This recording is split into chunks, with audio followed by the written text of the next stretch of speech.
se celebran los 500 años de la conversión y del magisterio de San Ignacio de Loyola. Un don para la Iglesia universal se puede considerar. Desde junio aproximadamente del año 1521 a febrero de 1522 se produjo un cambio total en la persona y, por supuesto, en la personalidad de Ignacio de Loyola. Es el fundador, posteriormente, de la Compañía de Jesús, y no podemos olvidar que la Compañía en este año presente lo ha declarado año jubilar ignaciano. Desde muy pronto se extendió no solamente la Compañía, sino también todo el proceso educativo en centros educativos que se fueron extendiendo por España, principalmente, por Europa, por América, incluso hasta Oceanía. Podemos decir, en ese plan de estudio de los jesuitas, que se acogía a todo tipo de alumno referido a clase social en una época que la educación estaba adaptada, acomodada a unos pocos. Huellas de nuestro tiempo hoy presenta este título: Influencia educativa de la Compañía de Jesús, y además apoyado por un libro que se titula Mis últimos días en la Compañía, cuya autora, hablaremos posteriormente, es doña Ana Hormigos González.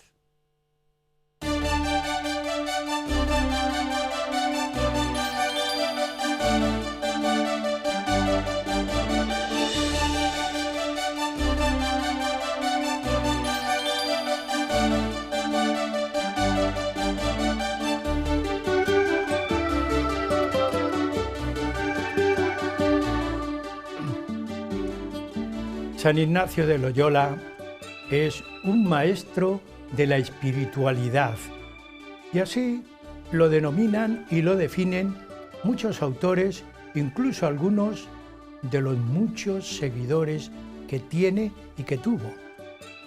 San Ignacio de Loyola es una figura que ha sido estudiada por nuestra invitada, doña Ana Hormigos González. La tenemos en el estudio y, por supuesto, le damos la bienvenida.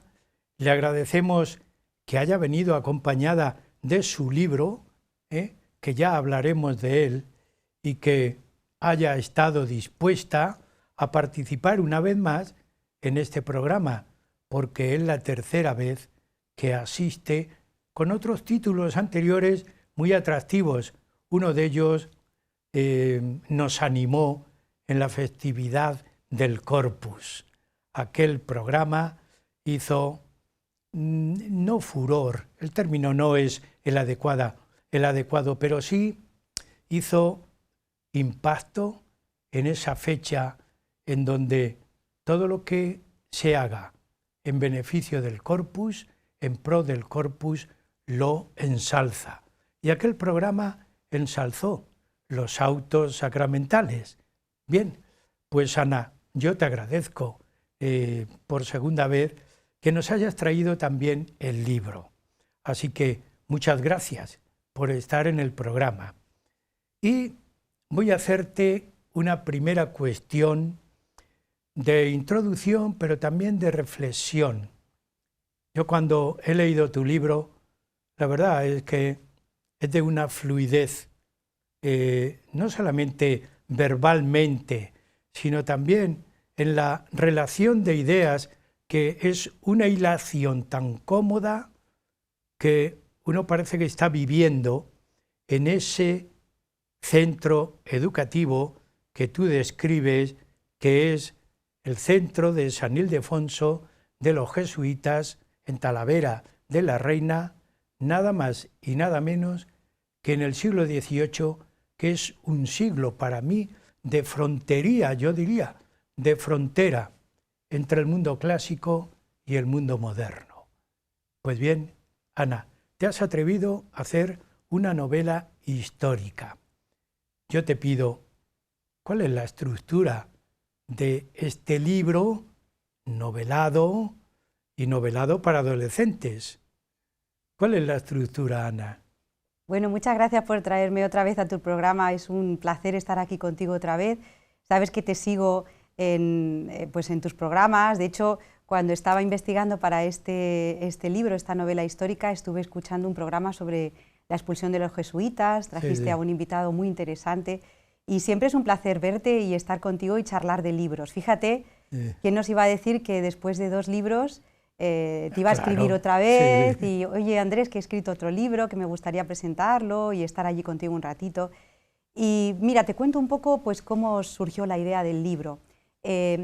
Has dicho en la introducción que he escrito 2 libros, uno sobre el teatro en el Siglo de Oro en Toledo, principalmente los autos sacramentales del Corpus, y luego otro, una investigación sobre el Colegio Compañía de María y el teatro como instrumento pedagógico, ¿no?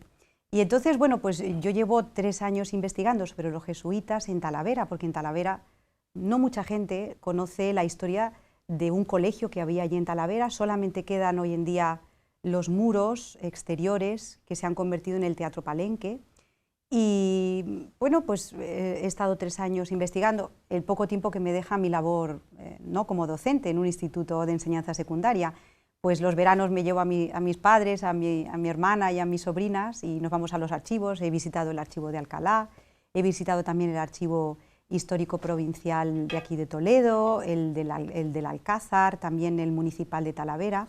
Y entonces tenía pues muchísimo material como para escribir otro libro divulgativo, Andrés. Pero claro, yo preguntaba a mi sobrina que si se iba a leer. Mi sobrina, ninguna de las 2 se han leído ninguno de los 2 libros que he escrito, como te puedes imaginar, son adolescentes. Y entonces, claro, yo decía, qué pena que esta historia tan bonita sobre un colegio, pues gente como mi sobrina, adolescentes, no se lo vayan a leer. Y entonces pues le pregunté, se llama Inés y tiene 14 años, va a cumplir 15 el mes que viene. Y le digo, Inés, voy a escribir un libro. Y me dijo, pues no me lo voy a leer, tía. Digo, pues muy bien. ¿Qué puedo hacer yo para que tú te leas el libro que yo voy a escribir? Y me dijo, pues mira, tienes que poner un misterio. Para que yo me lea tu libro, tiene que ser, o sea, yo tengo que intentar descubrir un misterio, porque les gusta mucho pues, la novela de misterio, mucho Harry Potter, todo este tipo de... Bueno, pues ya me dio una clave. Y luego también fui a ver a la madre Ana Lucía Pino, que es la superiora de la Compañía de María de Talavera de la Reina, y entonces ella es profesora de literatura, también fue mi profesora de literatura, y me dio también unas claves muy interesantes, Andrés. Me dijo que tenía que ser un libro principalmente en primera persona, porque los adolescentes... Bueno, este libro es para todos, ¿eh? Que tú te lo has leído. Yo me lo he leído y muy gratamente también te pica un poco, porque hay que descubrir el misterio. Ahí está. Entonces, bueno, me dijo mi profesora de literatura del cole, que me conoce muy bien, que tenía que tener el relato en primera persona para hacer más cercano, más cercana la historia al lector, principalmente a un lector adolescente. Y luego también me dijo que los capítulos no debían ser muy largos y tampoco muy descriptivos. Y bueno, pues tuve mis dudas al principio de si lanzarme a la novela, a la ficción, inventarme personajes. Me costó mucho cómo hablaban los personajes, que resultara pues todo creíble. Y al final me lancé, Andrés, y dije, bueno, pues vamos a ver qué nos sale. Y entonces principalmente tenía un personaje protagonista, que es Javier de la Oliva, que me lo he inventado yo, pero tiene un apoyo histórico porque, según mi libro, es el hijo del conde de la Oliva, y el conde de la Oliva es un personaje histórico que vivió en Talavera y vivió justo enfrente de lo que era la casa de los jesuitas y la iglesia de los jesuitas. Hoy en día, hasta hace poquito, era una tienda de juguetes. Y entonces, bueno, yo ya me iba situando, me iba imaginando, y entonces este Javier de la Oliva cuenta en primera persona pues sus experiencias de sus últimos días, perdón, en la compañía. Está en el último curso de retórica, justo antes de si va a la Universidad de Alcalá, si no va. Es una época decisiva en la adolescencia. Mira, ¿sabes lo que a mí me agrada, entre otras cosas? Has hablado que está en primera persona, pero hay que tener mucho cuidado con todas las expresiones y ciertos términos. Yo no soy partidario de rebajar la calidad del lenguaje. No soy partidario. Por un motivo. Esto es como cuando uno está habituado a contemplar obras de arte de gran magnitud, y le quiere sacar de ese estatus. Pues hay que mantenerlo, porque todo eso es lo que da, diríamos, la formación a la persona. Le habitúa a buscar los términos. Y si no entiende alguno, para eso está el profesor de literatura, que le va a acompañar, que le dice, hay un libro universal que se llama diccionario. Y hay que ir al diccionario. Por ese motivo, a mí me atrae la lectura del libro, que no está para académicos, pero está para adolescentes que tienen cierta inquietud en la expresión y en el lenguaje. En un momento, que luego te preguntaré, que hay una cuña ahí que se nos ha metido en el lenguaje que se llama la tecnología. Pues bien, Ana, los dos personajes, Gonzalo por un lado, pero Gonzalo es un personaje muy peculiar. ¿Por qué has estructurado tú esa persona? Bueno, pues Javier de la Oliva es el protagonista, él Sí. escribe en forma como si fuera un diario, ¿no? Sí, sí. Y empieza el libro en la víspera de la fiesta de San Ignacio de Loyola del año 1766. Para los que sepan un poquito de historia, pues 1766 es un año crucial en la historia de los jesuitas, pero el lector lo va a ir descubriendo poco a poco. Principalmente para un lector adolescente, pues a lo mejor el 1766 tampoco le dice mucho, pero es que claro, en marzo de 1766 en Madrid ocurrió pues algo importante para la historia española.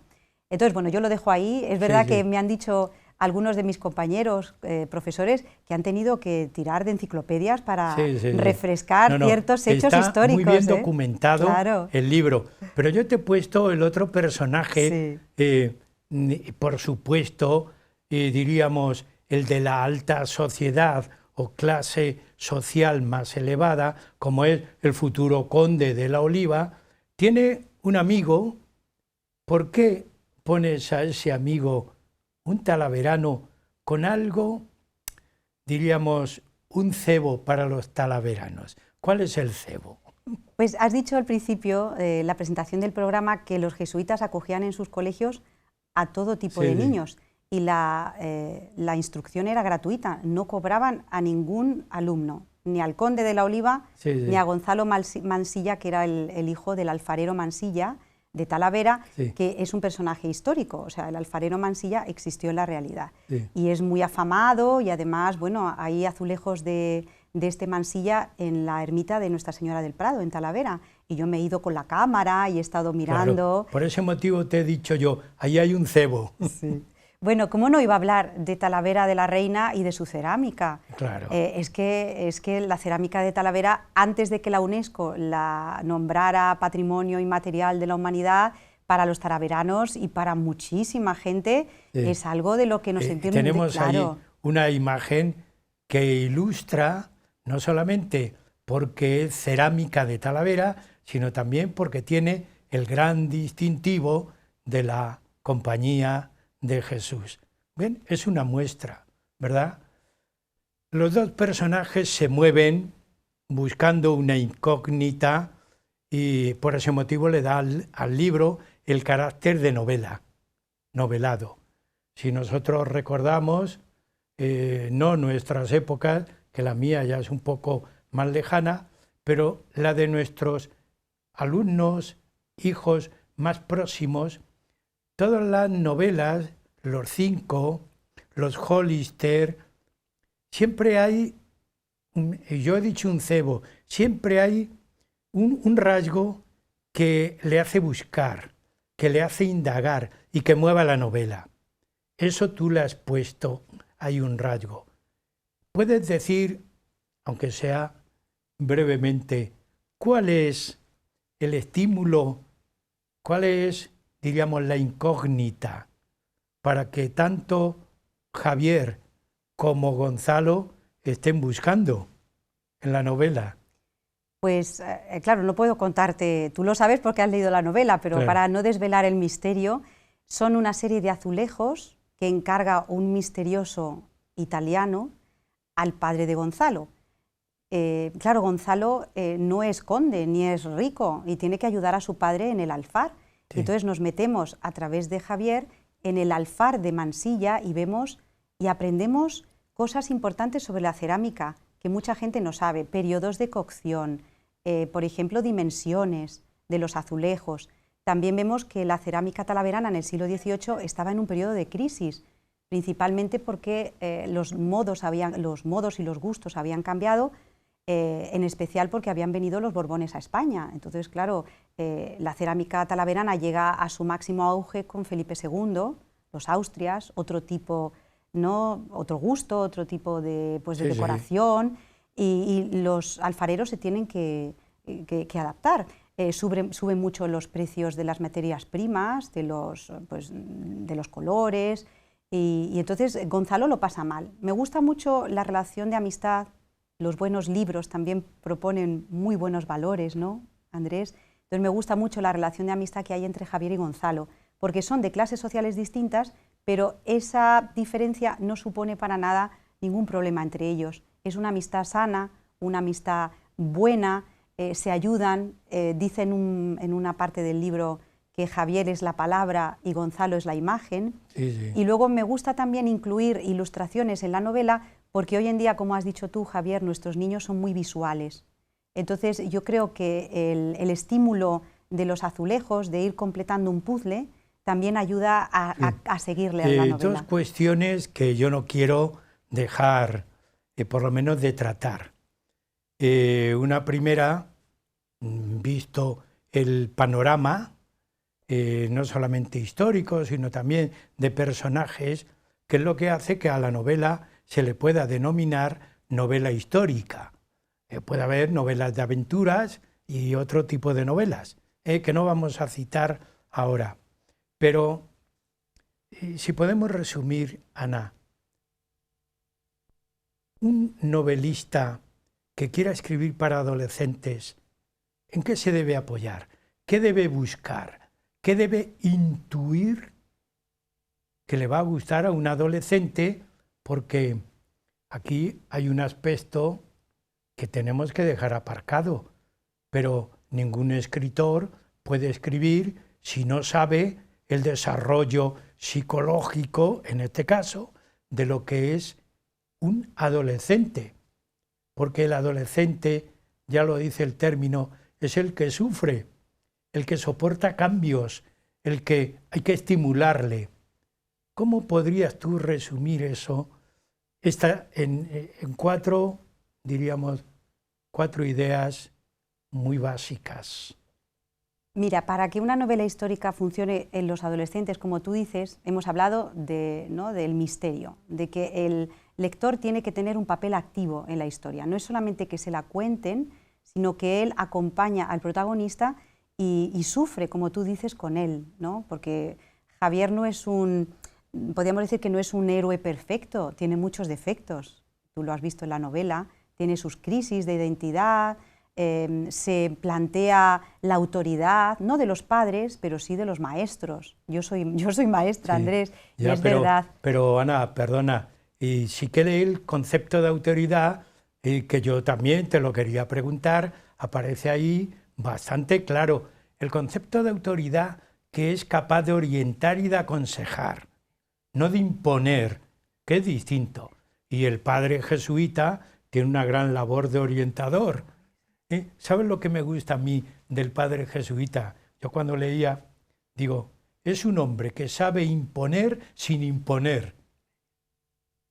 Es decir, es capaz de marcar un camino sutilmente, sin hacer grandes disquisiciones ni humanas, ni filosóficas, ni racionales, muy sutilmente. Pero ¿cómo le lleva, verdad? ¿Cómo conduce?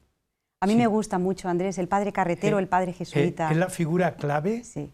en la educación de estos muchachos. Porque la familia no es que no exista, pero la familia tiene un estatus muy definido. Como el estatus es así, pues no salen del estatus. Tienen un rasgo para mí que es fundamental y también básico, que aún dentro de ese estatus aceptan la posible opinión que le ha dado el padre jesuita al hijo sobre su futuro. Y lo dejan ahí un poco. Claro, todo esto estimula la lectura. Ya te digo que a mí me fue animando viendo todo este tipo de situaciones que yo te estoy marcando. Bueno, pero hoy día tenemos en contra de lo que es la lectura la inteligencia que hoy llamamos artificial. Los medios técnicos o tecnológicos que están influyendo tanto en nuestra juventud y en nuestra niñez. Y he dicho niñez porque he bajado la adolescencia, la he rebajado.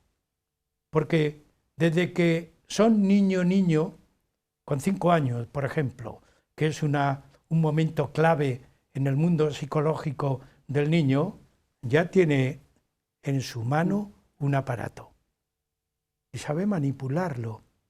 Pero todo esto va en detrimento de la adquisición del lenguaje y de la expresión del lenguaje. ¿Qué te parece a ti?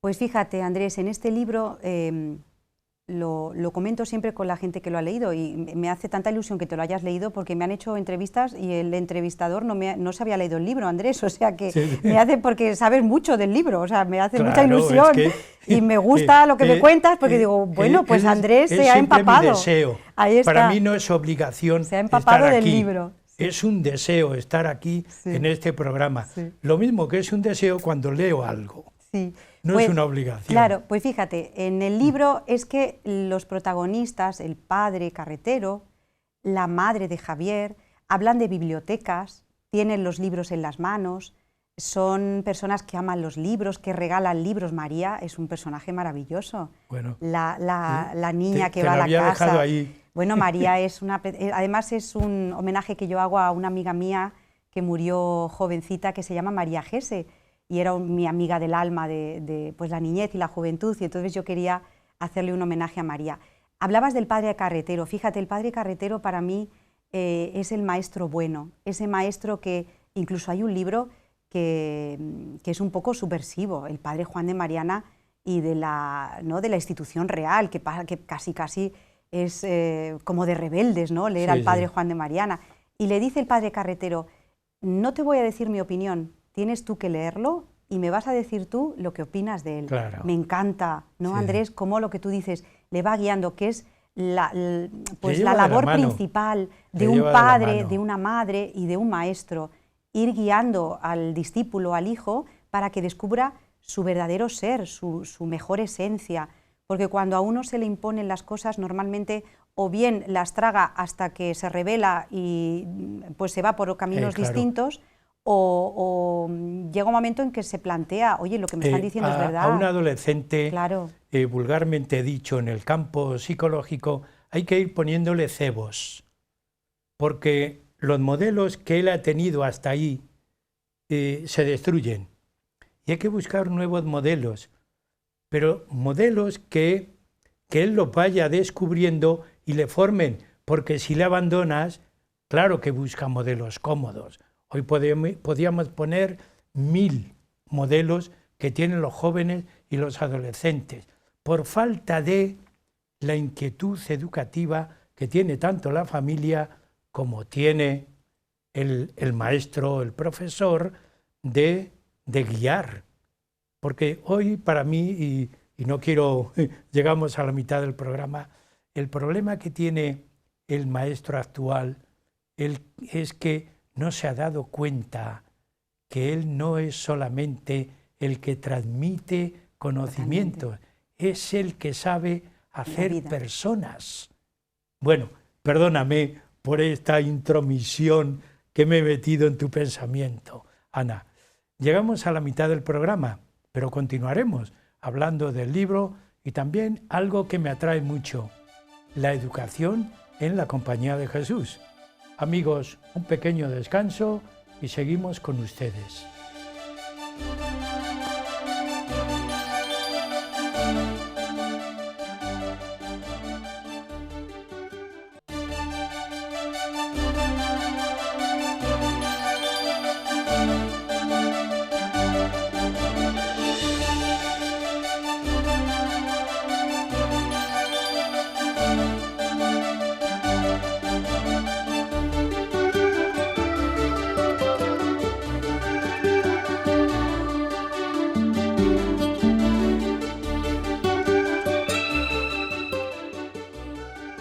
Amigos, de nuevo con ustedes en el programa Huellas de nuestro tiempo.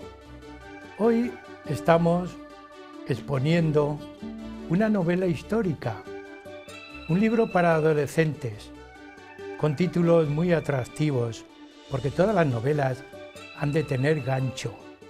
Y esta lo tiene, una novela en donde dos adolescentes conviven en un ambiente de la Compañía de Jesús en un colegio ubicado en Talavera de la Reina.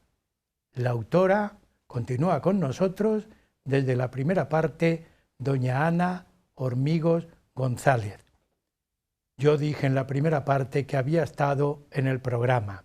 Anteriormente había hecho otros 2 programas, también con este matiz de historia, con este matiz de investigación, pero atractivos.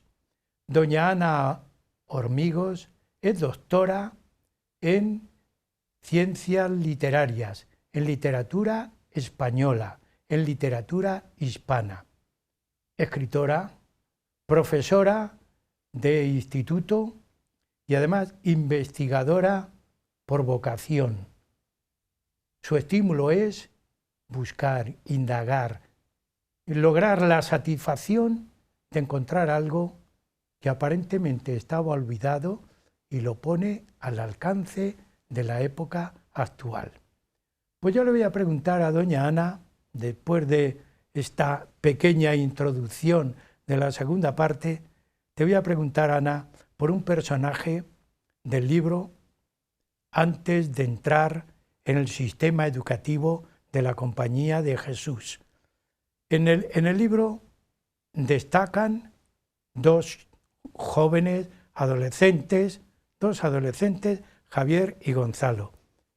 Pero se introduce, diríamos, como la quilla de un barco, pero muy suave, una personalidad. María. He dicho personalidad y no persona, porque tiene un comportamiento muy especial y muy concreto. ¿Por qué aparece este personaje? Bueno, María es amiga de la familia. Los padres de María pues, son amigos íntimos, principalmente de la madre de Javier, y han pasado veranos allí en Talavera, pues, visitando a familiares, amigos, porque la madre de Javier y la madre de María estudiaron juntas en la enseñanza de Tudela, el colegio de la Compañía de María. Sí. Colegio también que bebe de la espiritualidad de los jesuitas, ¿no? Compañía de María, Compañía de Jesús. Bueno, pues a María le pasa una cosa terrible y se ve obligada a vivir en casa de Javier, en casa de los condes de la Oliva. Los lectores ya cuando lean el libro sabrán por qué. Y María se introduce en la vida de Javier, en la vida de Gonzalo. Gonzalo está secretamente enamorado, perdidamente enamorado de esta chica porque es maravillosa, Andrés, es buena, es lista, es lectora, le gusta el teatro, es entusiasta, pero a la vez es una personalidad, como tú dices, que al principio parece casi que pasa desapercibida, pero luego cuando el libro se va desarrollando alcanza un estatus casi de protagonista junto con Javier y junto con Gonzalo. Me gusta mucho también la estructura triangular de la novela, porque tenemos 3 personajes, Gonzalo, Javier, tenemos también a María, tenemos 3 libros en el personaje. La estructura triangular tiene muchísima importancia, principalmente en todo lo que son los emblemas, los jeroglíficos. Los jesuitas es que fueron pioneros, no solamente en la educación, sino en también utilizar distintos aspectos metodológicos a la hora de enseñar. Y María es especialista en emblemas, Andrés. Ella controla los emblemas de Alciato, le regala a Javier por su cumpleaños el libro de Alciato, y ella es una figura clave a la hora de desentrañar los misterios de esos azulejos que se van completando. Vamos a dejar el misterio para el final de la obra, para el final del programa, para que así también nuestros telespectadores se animen a leer el libro y estén con nosotros buscando el misterio. ¿Qué misterio será? A mí me ha entusiasmado, posiblemente yo que soy de tendencia hacia la educación, me ha entusiasmado el programa educativo del libro, que está basado indiscutiblemente en la obra educativa de los jesuitas del siglo XVIII, del XVII y del XVIII. Porque muy rápidamente a Ignacio de Loyola le impulsa el deseo de formar, no solamente formar a la sociedad, sino también a los formadores de los que van a formar, de los adolescentes, de los niños y de los jóvenes. Y a mí eso me atrae mucho. ¿En qué se basa el programa educativo de los jesuitas en este siglo XVII, XVIII? Son casi 3 siglos, casi 3 siglos, porque con Carlos III ya me dirás qué ocurre, casi 3 siglos. Y yo, por un lado, que soy defensor, aún en el siglo XXI, del mundo clásico, veo que ellos se apoyan ahí. Pero yo te pregunto, ¿pero tiene un fantasma el sistema educativo que se va descubriendo ahí? Tiene un fantasma. Pero lo que más me gusta es lo atractivo que es el programa basado en los clásicos, incluido el aprendizaje del latín.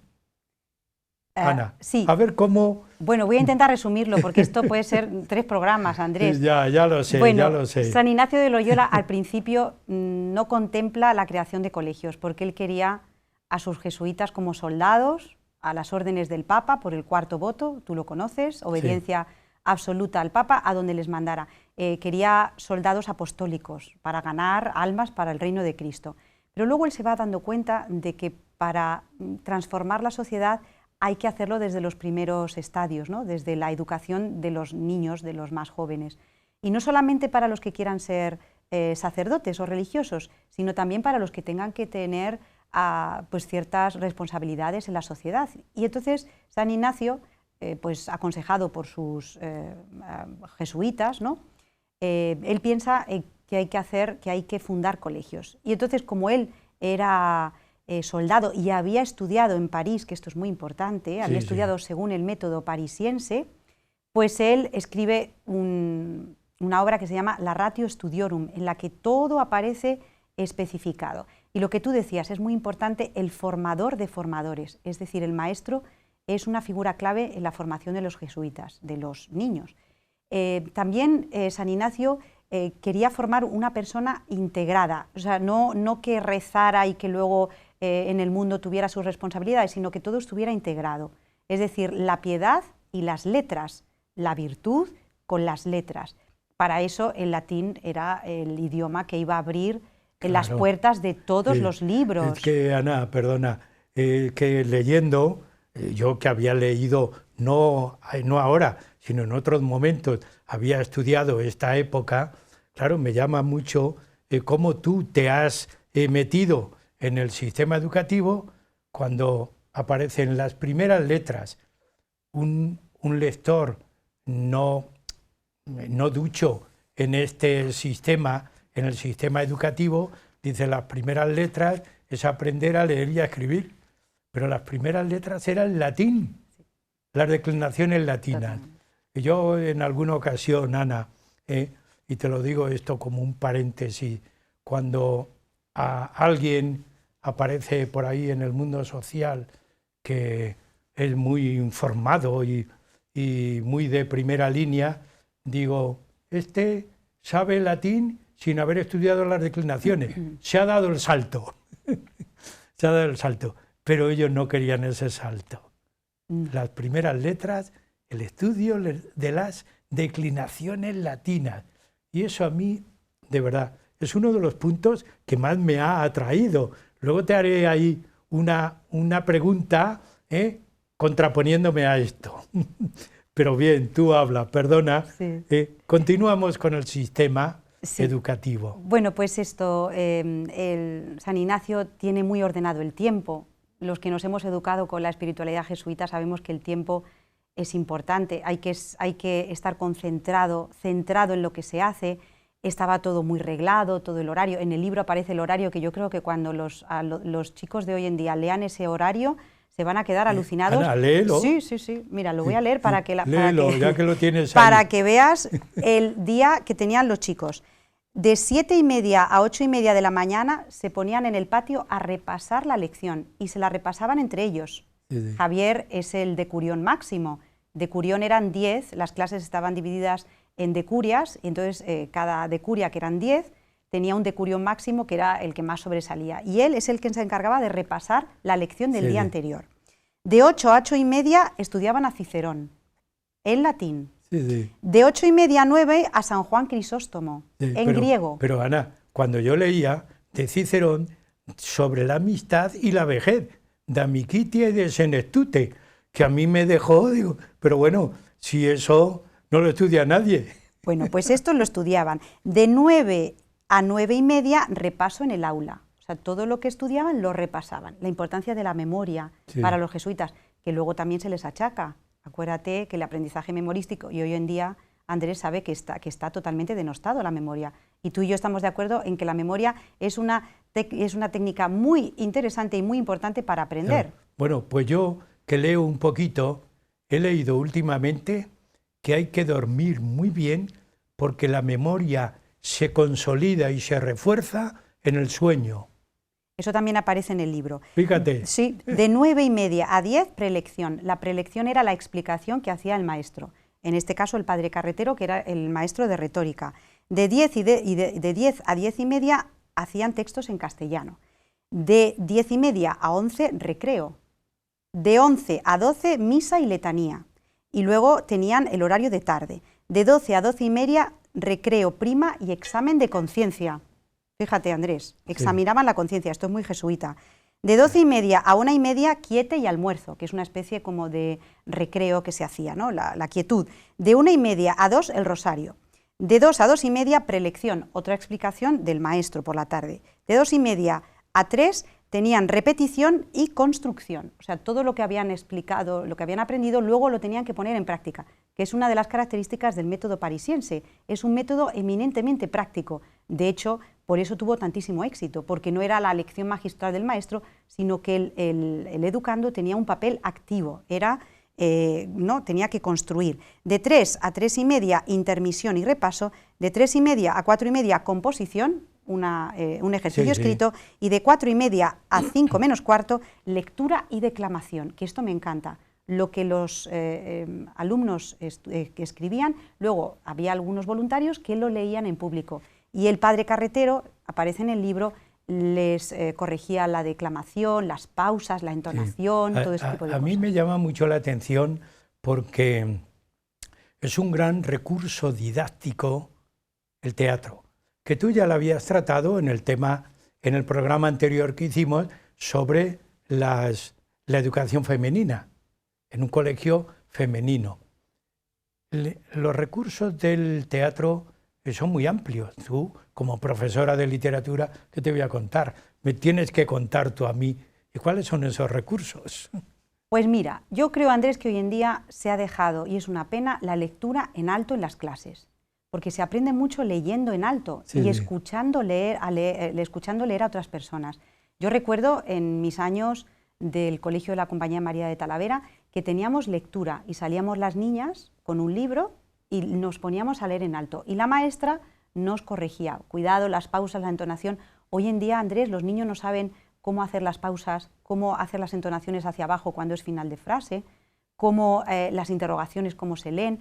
Y es una pena porque no comprenden, no saben, o sea, no llega el mensaje porque no están acostumbrados a leer. Los jesuitas en esto son totalmente pioneros. A mí me agrada eso que acabas de decir, porque la lectura es como una melodía, tiene altibajos, para eso son los signos de puntuación y también los acentos, son altibajos.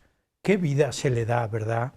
Pero hoy, tristemente, antes yo te citaba, la influencia de la tecnología ha influido, está influyendo tanto que ya ni se lee ni se escribe, porque tú como profesora de literatura, ¿verdad que la mano se adiestra escribiendo con lápiz? Hoy no hay lapiceros, hay bolígrafos, pero ¿verdad que no hay lapiceros? El lápiz cada vez menos, se adiestra.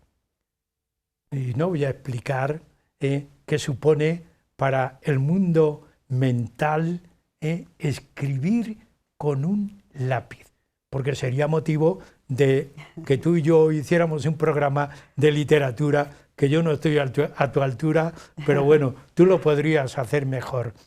Fíjate los mensajes que estamos dando de tipo educativo, todo sacado de tu libro. Pero hay algo más. Se centran en las humanidades. Tú lo citas, en las humanidades. Has dicho la retórica, la declamación, la historia, la evocación histórica. Pero, Ana, a mí me parece que con toda esta amplitud de humanidades, el siglo XVIII le plantea un reto a la educación. Yo quiero tu opinión. A la educación de los jesuitas. Sí. Bueno, Andrés, es que, como te he dicho antes, tienes un programa interesantísimo sobre la expulsión de los jesuitas de España y de los territorios de ultramar. Pero los jesuitas en el siglo XVIII, 1766, con lo que ocurre en Madrid en marzo de 1766, ya empezaban a ser un poco incómodos. Principalmente porque habían llegado a tener bastante poder en los colegios, a ser confesores de los reyes, tenían también colegios universitarios, residencias universitarias, cátedras en las mejores universidades de España y también de ultramar. Y entonces empiezan a ser, pues ya te digo, un poco incómodos. Y no voy a desvelar nada del libro, pero el que sepa un poquito de historia o le suene, pues hay una ruptura completa con lo que se estaba haciendo, como tú dices, desde nada menos que mediados finales del siglo XVI, siglo XVII y segunda mitad del siglo XVIII. Y ahí hay una ruptura, un corte tajante, porque se ve que los jesuitas están acaparando demasiado, no solamente las altas esferas, los reyes, los nobles, los seminarios de nobles, por ejemplo el de Madrid, el Colegio Imperial, sino que también se mezclan con el pueblo, Andrés. Ellos imparten ejercicios espirituales a las personas de Talavera de la Reina, ayudan a los moribundos, visitan en el Hospital de la Misericordia, hacen misiones populares, es decir, son igualmente apostólicos en las altas esferas como en el pueblo llano. O sea, es que son gente muy, ¿cómo te digo?, con muchas aspiraciones, pero principalmente por el reino de Cristo. Luego, Andrés, hay excepciones, y no eran todos ni santos ni maravillosos, pero tampoco eran todos pecadores, en el sentido de que había que ¿no? darles el tajo completo. Entonces es apasionante, como tú dices, el siglo XVIII y principalmente la historia de los jesuitas, pero no solamente en cuestiones de religión, sino también en cuestiones pedagógicas. O sea, la revolución pedagógica que hicieron los jesuitas desde mediados del siglo XVI hasta el siglo XVIII, que se ven desposeídos de ellas, principalmente no por su voluntad, pues es digno de estudio, y además es que hoy en día se siguen haciendo tesis doctorales sobre la pedagogía de los jesuitas, cómo ellos ayudaron a tantísimos niños, principalmente de todas clases sociales, como decíamos antes, de manera gratuita, a ser mejores personas. Y no solamente a rezar, que también está muy bien, sino a prepararse para una vida activa en una sociedad laica. O sea, a mí me parece algo que es digno de mencionar, de estudiar y de visitar, pues a través de un libro que te va a llevar, Andrés, de una manera amena, de una manera, porque antes me preguntabas que qué tiene que tener una novela histórica para que a un chico o a una persona no versada en la historia le interese. Pues tiene que tener acción. La historia es importante, pero no lo tienes que notar. O sea, tú tienes que leer y decir, estoy aprendiendo cosas, pero no me están resultando aburridas. O sea, estoy aprendiendo de una manera amena. Y a mí me parece que eso es pues, el objetivo cumplido de este libro. Cuando la gente me dice, yo me puse a leer, he aprendido tantas cosas de Talavera, de la cerámica, de los jesuitas, yo no sabía esto, lo otro, y encima no podía parar de leerlo porque tenía que saber cómo termina el libro, pues yo es que estoy más que satisfecha. Yo te podría preguntar muchas cosas, todo sacado de tu libro, y te dije, vamos a dejar para el final la incógnita de la novela y del libro. Hay algunas cuestiones que no podemos olvidar. La memoria. Llegamos al final del libro y del programa. La memoria histórica es fundamental. Yo siempre recuerdo una cita de Aristóteles que dice que la memoria es el gran escribano del alma. Nada menos, el escribano del alma. Pues ahí hay en tu libro un alma que hay que descubrir. Y yo la relaciono, esa incógnita, con la expulsión de los jesuitas, no solamente de España, sino de todas las tierras donde dominaba España. ¿Cuál es el mensaje? ¿Cuál es la incógnita? A mí me gustaría terminar, si me lo permites, Andrés, pues citando a un jesuita que es profesor de la Universidad Pontificia de Comillas, es doctor en Historia, que se llama Alfredo Verdoy Herranz. Y fíjate lo que dice este señor. Si los jesuitas hubieran existido en los años anteriores y hubieran seguido educando, no se hubiera producido la Revolución Francesa. Esto dice este jesuita, es un futurible. Me parece interesantísimo. Cómo los jesuitas hacían de dique de contención ante las ideas ilustradas que mucha gente veía que estaban yendo hacia unos lugares un tanto peligrosos, ¿no? Y cómo la ilustración, los grandes ilustrados, entre ellos los que siguieron al motín de Esquilache, a la pesquisa secreta y todo este tipo, ¿no?, de acontecimientos históricos, ellos se encargaron de que las órdenes religiosas, principalmente las apostólicas y las que se dedicaban a la educación, llámese los jesuitas, porque los dominicos, los franciscanos, los carmelitas, no eran tan incómodos, Andrés, pero los jesuitas sí que lo eran. Entonces, esto dice este señor. Y yo termino mi libro, y ya te dejo, diciendo lo siguiente, no me dejes. Andrés, diciendo lo siguiente. Los jesuitas poseían 188 colegios y 31 seminarios en España y ultramar. Todos fueron expropiados. 5.326 jesuitas fueron privados del derecho de una justa defensa. Ahí está la clave de la incógnita del libro. El lector lo tendrá que averiguar. ¿Se lo dejamos ahí? Yo creo que sí. Pero es lo que sí, me interesa mucho lo de la memoria histórica. La memoria histórica de todas las épocas históricas y de todas, ¿no?, de todo lo que los acontecimientos históricos, no solamente de unos. Sí, los jesuitas fueron expulsados.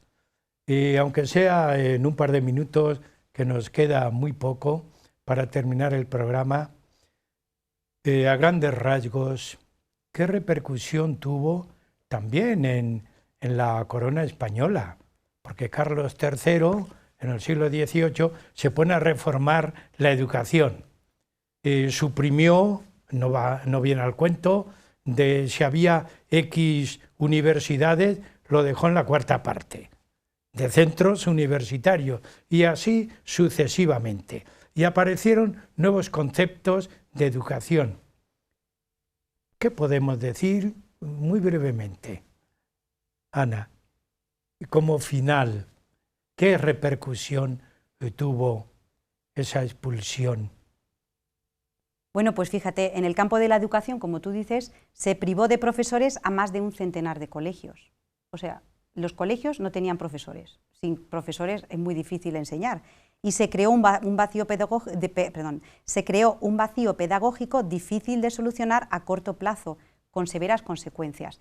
Y luego yo también, Andrés, voy a dejar ahí esa incógnita, porque como yo me meto en la cabeza, en los ojos y en el corazón de Javier de la Oliva, pues voy a dejarlo ahí, sí, porque es mi protagonista, y el protagonista lo vive como un chico de 17 años. Bueno, tú te quedas con Javier, yo me quedo con María. Ah, perfecto. Me queda un minuto.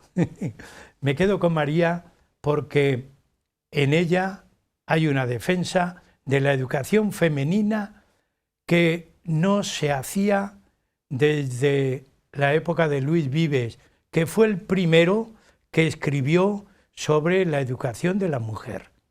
Y estoy hablando del siglo XV. Por ese motivo me quedo con María. Educación femenina.